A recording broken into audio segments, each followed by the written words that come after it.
Today I thought we'd talk about questions that you might ask a buyer's agent or a tenant rep agent. And this is based on NAR's consumer guides. If you've watched any of these before, I'll let you know these are generally oriented toward residential real estate. There's a reason for that, both NAR and in general. Most states, in fact, maybe all states, have a presumption that a commercial customer is going to be a little more sophisticated and doesn't really need the same level of protection, let's say. So this is really, it is oriented toward residential, but we can stop and we can talk a little bit about it. I think that it will, a lot of these same things will apply, but let's go through it. And for the main part, I'm going to be reading most of this and making comments on the side so that I cover all of the salient points. All right, number one, 10 questions to ask a buyer's agent. Number one, are you a realtor?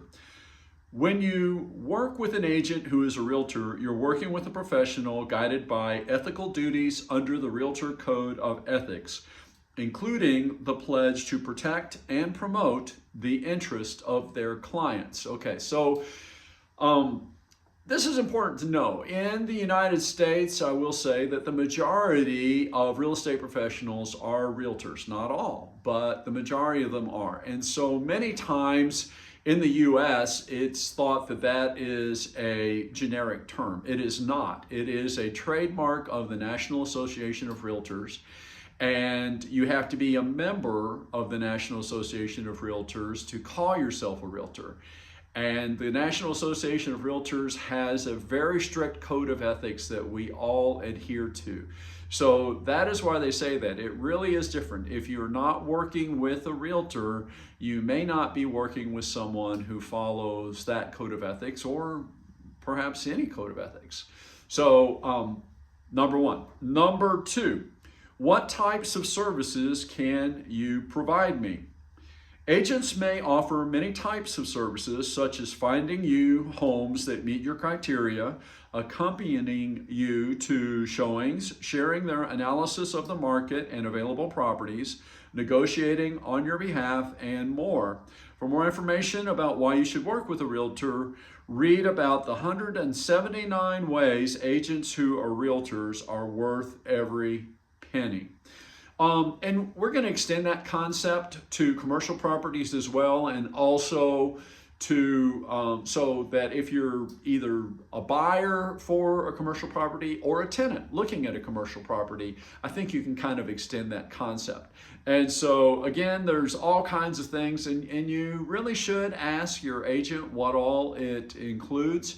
I think that lots of times there may be some agents may offer some services that others don't, but there's actually quite a bit. And I will put a link to this consumer guide in the description, and it also has other links to some of this information to get additional resources. Number three, how well do you know the markets where I am searching for a home? Your agent must be licensed where you are buying a home, but they should also have market knowledge to help you successfully find a home where you are searching. And again, we'll extend that concept for commercial properties. And I will say that commercial is different from residential. It is one of those things that you might cover a broad amount of territory. Commercial properties are there most of the time it involves sort of local stuff, but sometimes it's not. Sometimes it's statewide, sometimes it's regional, sometimes it's even nationwide. So a few distinctions there. Number four, do you have experience working with buyers in my situation? Many agents specialize in working with certain types of buyers, such as first-time buyers and veterans. Some also earn the accredited buyer's representative designation to gain specialized skills in working with buyers. Ask your prospective agent about their experience and any designations or certifications they have earned related to working with buyers like you. Again, that's a very residentially oriented comment. I do think that the idea that experience working with people in your situation makes sense. But for commercial, it could be a whole different thing. I mean, so one of the things I would say is in commercial properties, you can have some people that maybe don't specialize in commercial, they do residential and commercial, or you may have certain people, depending upon the market. A lot of this has to do with the market size. In very large markets, Chicago, New York, these really large cities, a lot of times these people are very, very specific about who they work with. They may have an office team, they may have a land team, they may have a retail team, they may have an industrial team. And even within that, in some of these really large areas, they may, on top of that, only go to certain areas within that region. So it is good to kind of know that. Again, it is different with commercial, but those are points to think about. Can you tell me about your approach to scouting properties? Agents and brokerage across the country have different business models and use and provide various technology tools and resources to inform their search process. Discuss with your prospective agent how their unique approach will help you find the right home, or we're going to say property, so that we include commercial and or possibly even global kind of properties. And I would say, again, you will find people that have very different approaches to that, and sometimes they may, because of things that they do, they may be investing in specific tools that not everybody else has. And so for a commercial example, I might tell you, and these tools are changing all the time. So I can't always guarantee that these things will be available, but I can say that, for a commercial, let's say a retail customer, sometimes those guys, they want to be, let's say they want to be close to Lowe's or Home Depot. Their customers, they have a big crossover between those areas. And so that's something that sometimes you might want to do is it's like, hey, when we're identifying spots, can you identify these locations and things that are within a certain period or maybe even in the same center as those? And so there are kind of some specific things there, and different people have different tools that they might use to help them locate those kinds of things. What will be included in our written buyer agreement? Once you are working with your agent and before you tour a home together, your agent may be required to enter into a written buyer agreement with you that outlines the services the agent will provide to you and what they will be paid for those services. These agreements are fully negotiable. All right. This is a really big deal in real estate these days. We have had a lot of things, and it had to do with a couple of lawsuits in the Department of Justice and a few things in the last few years. And so this is undergoing a revamping. And this particular thing, it's talking really primarily about residential properties. These laws are all changing. And so I'm going to tell you kind of the way it is now, but it is in flux. As everybody's kind of getting used to these new regulations, these could change. So it is important to talk about this with an agent at the time to understand the most current things. So in general, and licensure is state by state. There are some states that have said, we disagree with this and we do not want to change that, or we want to change the way it's doing that. So this is state specific. But in general, following the Department of Justice settlement and the lawsuits that came through, it is required now that before you show someone a home for a residence, you must have an agreement with that buyer before you even show them a home. That's not true everywhere for commercial. For the main part, commercial was excluded from that. I could make a whole video about that, but in the very, very short answer to that is because this settlement all had to do with the use of MLSs. And the commercial people, by and large, did not use MLSs. They used a different type of platform called a CIE, a Commercial Information Exchange. So this was really because of complaints that they had about the MLS, and therefore it really only applied to residential people. That's not true everywhere though. So like I am licensed in Kentucky and Indiana. Indiana passed regulations and said, hey, we want this to apply to commercial people as well. So if you were to call me and say, hey, I want to look at some commercial property and we are looking in Indiana, before I can do that, I have to have you sign an agreement. Otherwise, I'm violating Indiana state law. Now, again, kind of state by state, these can be different things. There are some people that have been saying, we don't think it's really fair to ask somebody to sign a representation agreement when maybe they just met you and they don't know anything about you other than they want to go look at this house. And so there are some places where they allow you to have a different agreement that doesn't necessarily fully bind you, but you still have to have an agreement to be able to do that. And I'm going to leave that there because, like I said, this could be a whole video on itself. So, but I think that hopefully that makes it clear enough that we can go to the next point. How long will we work together? Talk with your prospective agent about how long you would like to work together to ensure you feel comfortable with that arrangement. This term could be set out in your written buyer agreement.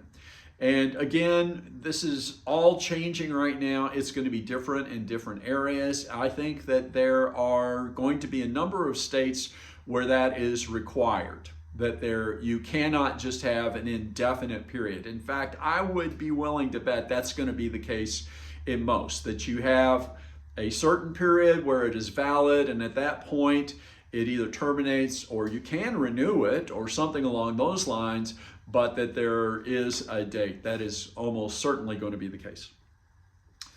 What are my options for paying you? Agent compensation is fully negotiable and take many forms, such as a flat fee, a percentage of the purchase price, or an hourly fee. The written buyer agreement will contain the amount of compensation you agree on. You can also ask the seller to pay your broker's compensation as part of your purchase offer, or in cases where seller offers a concession, you may be able to use the funds to pay your broker for the value and services that they provided for you.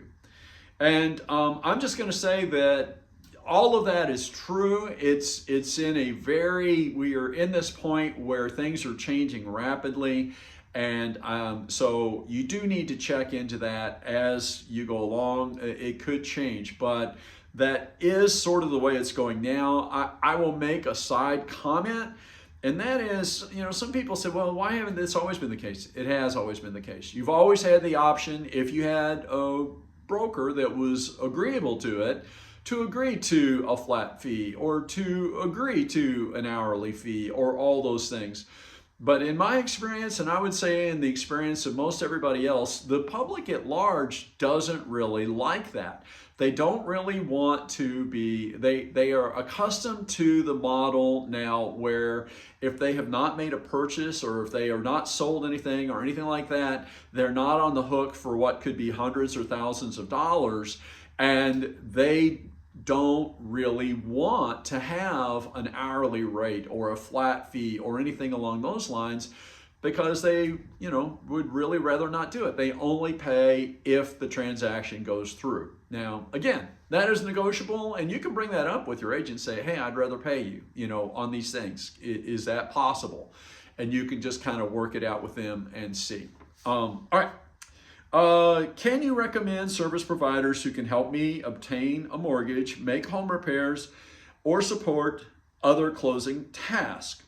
Your prospective agent may have prior experience or trusted relationships with providers in the area where you are purchasing a home or property and can be a great resource for facilitating these introductions. And I would say that's really true. I have some people who I really trust. They have done a really good job for my clients, and so I happily recommend them because I have faith in them. I will a side comment on this, and that is that we're supposed to be transparent with the client about any financial stuff. Now, I have never, I can't think of a single time that I've been doing real estate for 20 something years, I think 23 years, and I have never gotten a referral fee from a lender, from an inspector, from, you know, an insurance provider, from any of those things. I have never accepted anything like that. That sometimes happens where there are referral fees that people will give, and it is legal. It is legal to accept those. However, if you're going to accept them, you do have to disclose it. So if somebody is recommending a lender, recommending, you know, all of these things, and you're getting, you know, that your agent is getting paid for that, they are supposed to disclose that to you. And I think it may even need to be part of their agreement with you, the representation agreement with you. Do you have references I can speak with? Many agents are happy to connect you with satisfied clients they have worked with in the past and who can speak to their experience. And I would say this one is a little funny because when I read that, I mean, there was part of me that's like, oh, I don't know about that. And it's not that I don't have a lot of happy clients, I do, but I also really try to always protect my clients' privacy, and I don't like to give out their contact information, or I mean, I really, unless I have their permission to do that, I generally will hesitate to connect you in person, although I do have written recommendations from a lot of them, which I'm happy to share. And I'm not saying that I would never do it, but I am saying that that is something that I really try to protect. I don't want to be giving out information and have a whole bunch of people contacting my past clients that you know, when they don't really want people to contact them. So I don't know. You can ask me, we work it out.